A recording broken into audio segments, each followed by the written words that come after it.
હર્ષિતાબેને એમની પહેલી વાનગી તો તમારા માટે મસ્ત બનાવી, પણ હવે બીજી રેસીપી કઈ લઈને આવ્યા છે એમના તરફથી જ જાણીએ. તો હર્ષિતાબેન, બીજી એવી કઈ વાનગી છે? બીજી વાનગી છે સ્વીટ, જેનું નામ છે કેસર કલાકંદ. અરે વાહ, જોરદાર. તો હર્ષિતાબેન, જે પહેલી વાનગી હતી એકદમ પૌષ્ટિક સ્વાદિષ્ટ હતી, અને હવે જે બીજી વાનગી તમે લઈને આવ્યા છો આપણા વ્યુઅર્સ માટે, એ છે સ્વીટ અને કલાકંદ. નામ સાંભળીને જ ઈચ્છા થઈ જાય છે હવે ખાવાની. તો ચાલો કરીએ શરૂઆત. પણ એ પહેલાં ઇન્ગ્રીડિયન્ટ્સ કયા છે એ જોઈ લઈએ. કૃતિ, આ જે બને છે એ ક્વિક, કોઈ મહેમાન આવ્યા હોય તો ફટાફટ બની જાય, થોડા ઇન્ગ્રીડિયન્ટ્સમાં પણ તરત બની જાય છે. બરાબર, એના માટે આપણે લઈશું છીણેલું પનીર. ઓકે, પછી બીજું છે મિલ્ક મેડ, કન્ડેન્સ મિલ્ક, પછી મિલ્ક પાવડર છે. આ 3 બેઝિક છે. પછી તમે ઉપરથી બધું ડ્રાયફ્રૂટ ને બધું એડ કરી શકો છો, પણ આ 3થી પણ સુપર બને છે. પછી મેં વધારામાં લીધું છે કેસરવાળું દૂધ, જે કેસરનો આપણે ટેસ્ટ લેવાનો છે. પછી ઘી થોડુંક, કારણ કે એ શાઇન આવશે એનાથી. પછી ઓપ્શનલમાં છે કેસરી રંગ, જે તમે સ્કીપ પણ કરી શકો છો અને લુક વાઇઝ નાખી પણ શકો છો. પછી થોડા કેસરના તાંતણા છે કે જેનાથી ડેકોરેશન કરી શકો. અને ટેસ્ટ માટે ઇલાયચી પાવડર લીધો છે. તો ચલો હવે વધુ વાર નથી લગાડવી, કરીએ શરૂઆત. સૌપ્રથમ શું કરીશું? સૌપ્રથમ આપણે પેનમાં પનીર એડ કરીશું, છીણેલું. બરાબર, હવે એમાં મિલ્કમેડ એડ કરીશું. ઓકે. હવે મિલ્કમેડ છે એટલે આપણે શુગર કે કશું બી સ્વીટનેસની જરૂર નહીં પડે, આમાંથી જ થઈ જશે. આ વાનગીમાં તમે વેરિએશન પણ લઈ શકો છો બધા, કારણ કે જેમ કે મેં અત્યારે કેસર કલાકંદ કીધું, એ રીતે તમે ચોકલેટનું, પછી કોઈ બીજી ફ્લેવરમાં ઇલાયચી, કે પછી ડ્રાયફ્રૂટ ફ્લેવરમાં પ્લેન, એ પણ તમે કરી શકો છો. વાહ. એ બહુ જ સરસ લાગે છે. તો નાના બાળકોને ચોકલેટ ફ્લેવર બહુ જ ભાવે, એટલે નાના બાળકો માટે આ તરત આપણે બનાવી શકીએ. શ્યોર. એમાં આપણે મિલ્કમેડ આવી રીતે એડ કરીને પછીથી પાછળથી કોકો પાવડર એડ કરી અને લાસ્ટમાં ડેકોરેશનમાં ચોકલેટ ચિપ્સ નાખીએ તો બહુ જ અટ્રેક્ટિવ લાગે છે.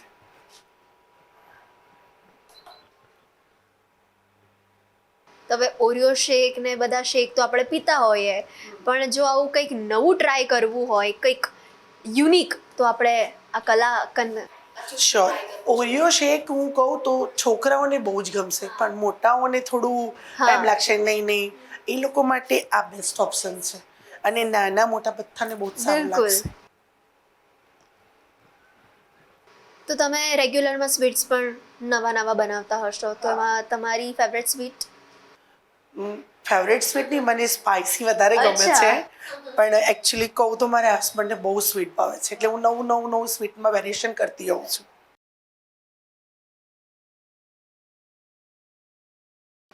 નવું વેરિએશનમાં કયા પ્રકારના તમે વેરિએશન? જેમ કે કોકોનટ લડ્ડુ છે, જે નો કુક રેસીપી છે.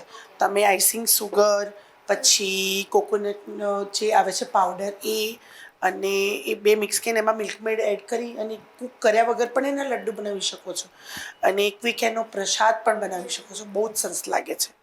એ સિવાય હું વિન્ટરમાં ખજૂરના ડ્રાયફ્રૂટ રોલ પણ બનાવું છું, લડ્ડુ બનાવું છું, ગુંદરનું કંઈ બનાવું. એટલે વિન્ટરમાં પણ આ બધું થોડું ઘણું બનાવીએ તો સારું રહે છે. બિલકુલ. હેલ્ધીનું હેલ્ધી થઈ જાય અને બધાને ભાવે.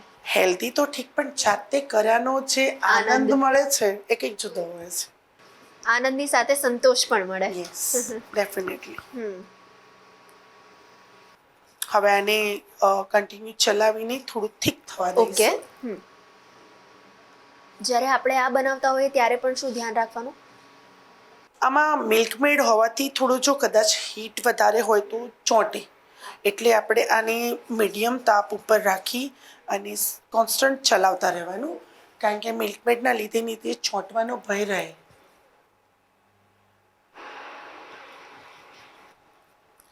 અને આ સ્વીટ બનાવતી વખતે હંમેશા જાડા તળિયાવાળું પેન પસંદ કરવાનું. ઓકે. કારણ કે જો પતલું હશે ને તો તરત ચોંટશે. ઓકે, જો હવે આ થોડું થીક થવા લાગ્યું છે, એટલે હવે આ સ્ટેજ ઉપર આપણે મિલ્ક પાવડર એડ કરીશું. ઠીક થાય એટલે સમજવાનું કે ઓલમોસ્ટ આપણું રેડી થવા આવ્યું. હા.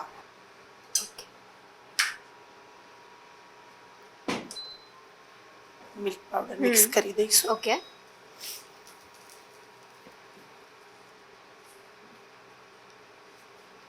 તો તમે સ્વીટ્સમાં માવાની વાનગી પણ બનાવતા હશો? હા, હું રબડી માલપુઆ પણ બહુ જ મસ્ત બનાવું વાહ. છું. હવે આ સ્ટેજ ઉપર આપણે કેસરવાળું દૂધ એડ કરીશું. અચ્છા. બરાબર.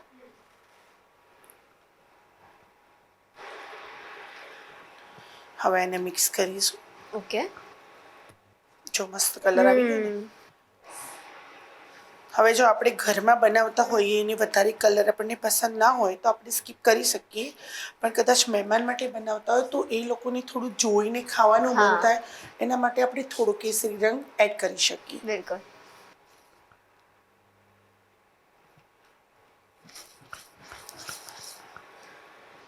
લાઈક એક એવા કે જે 5 મિનિટની અંદર થઈ જાય. યસ. જો હવે સારું એવું થીક થઈ ગયું છે, એટલે હવે આપણે જેમ મેં કહ્યું એમ સારું લુક દેખાડવા માટે થોડો ઓરેન્જ કલર, થોડો ઇલાયચી પાવડર, આનાથી ટેસ્ટ બહુ જ સરસ આવશે.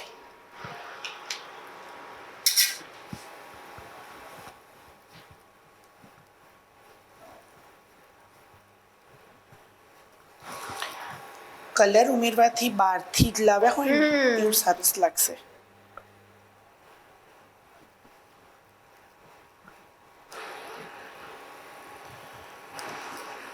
હવે લાસ્ટમાં આપણે થોડું ઘી નાખીશું.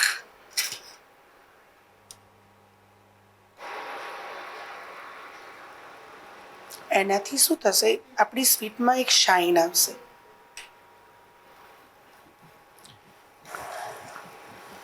અને પેનમાંથી તરત અલગ થવા લાગશે. જો કૃતિ ખાસું એવું તો ઠીક થઈ જ ગયું છે, એટલે હવે આને આપણે ઠારી દઈશું. બરાબર. હવે આપણે ઓફ કરીશું અને થોડીક વાર હલાવીશું, કેમ કે પેન ગરમ હોય. કલર પણ મસ્ત આવી ગયો છે, થીક પણ થઈ ગયું છે. અરે આ કેસર કલાકંદ જોઈ તો મોહનટાળ ભૂલી જઈશ. અરે વાહ, શું વાત છે. આ ઘી નાખવાથી એકદમ શાઇની થઈ ગયું અને પેન પણ છોડવા લાગ્યું.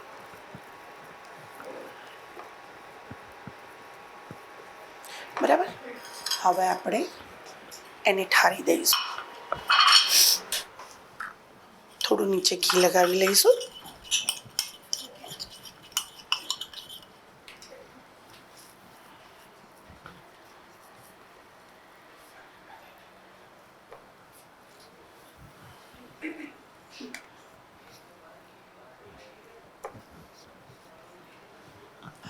કૃતિ જો રેડી છે હવે કેસર કલાકંદ.